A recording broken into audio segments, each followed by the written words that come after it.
Bismillahirrahmanirrahim.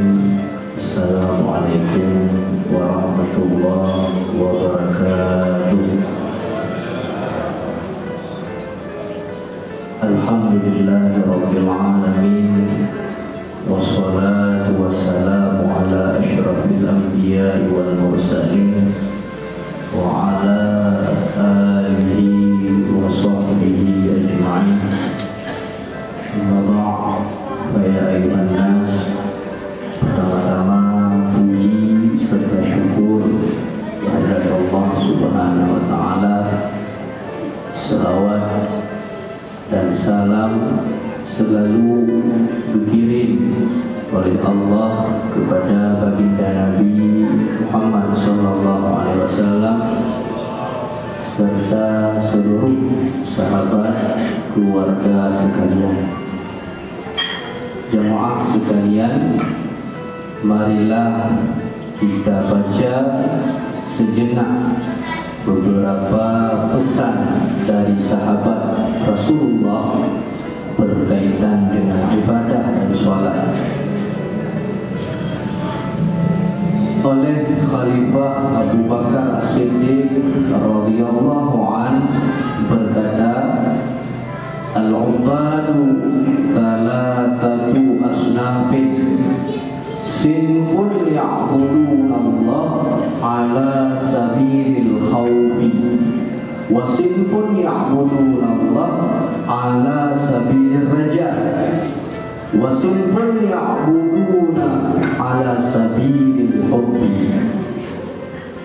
Orang-orang yang menyembah atau berbakti kepada Allah Subhanahu wa taala itu ada 3 model, 3 bentuk.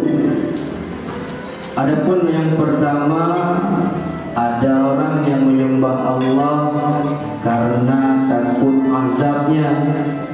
Yang kedua, ada orang yang menyembah Allah karena mengharapkan rahmatnya Allah.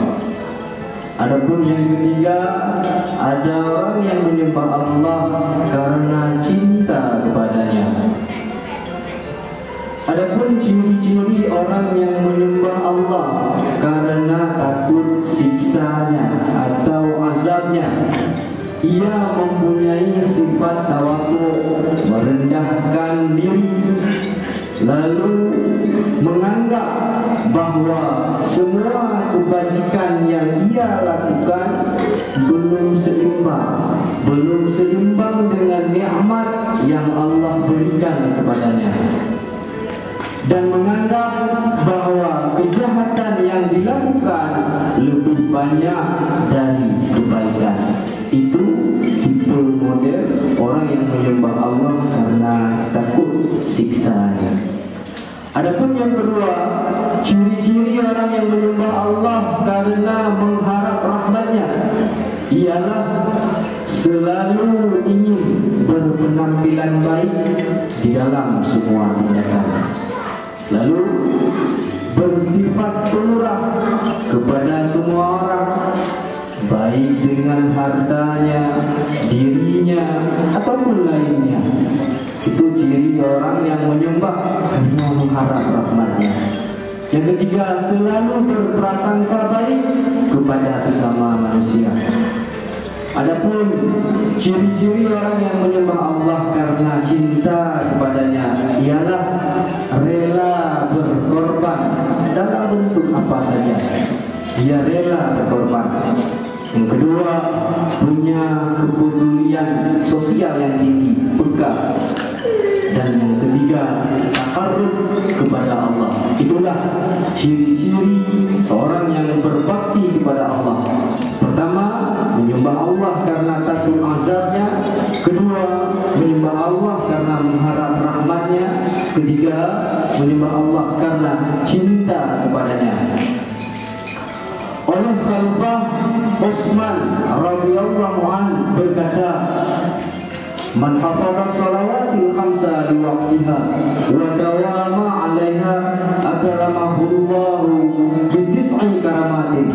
Awwaluha yuhibbuhu Allah wa yakunu badanuhu sahihan wa tahrisuhu al malaikatu wa tanzilul barakah fi darihi wa yadhharu ala wajhihi simas salihin wa yadinullah qalbahu wa yamurru bis-sirati kal-barak al-lami'i wa yanjilillah minan nar yanzilullah bi jawanil ladzi la khawfun 'alaihim wa la hum yahzanun.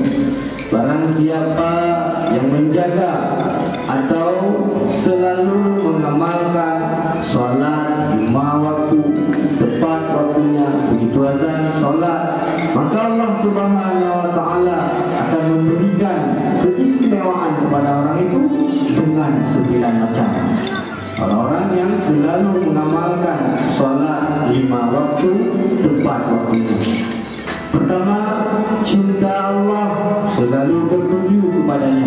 Yang kedua, tubuhnya akan selalu sehat, tiada pernah sakit. Ketiga, malaikat selalu melindunginya. Keempat, berkah Allah selalu turun kepadanya. Kelima, wajahnya akan tampak bagaikan wajah orang-orang yang saleh. Bagaimana wajah orang yang saleh? Seperti bulan penuh purnama 14, bernur cahaya. Begitulah wajah-wajah orang yang saleh. Selanjutnya, Allah akan memberikan kelapangan dada. Dan selanjutnya, ketika melewati titian sirat al-mustaqim, kencangnya bagaikan buraq, tiada rintangan, tiada halangan, begitu cepatnya. Lalu Allah akan menyelamatkan dari siksa neraka. Terakhir, bagi orang-orang yang mengamalkan solat 5 waktu tepat waktunya, Allah Subhanahu wa taala akan mensejahterakan tempatnya kelak di akhirat bersama dengan para wali-walinya. Mereka itu tidak pernah mengeluh atau merasa berduka cita untuk selama-lamanya. Hadanallahu wa iyyakum ajma'in. Summa salam.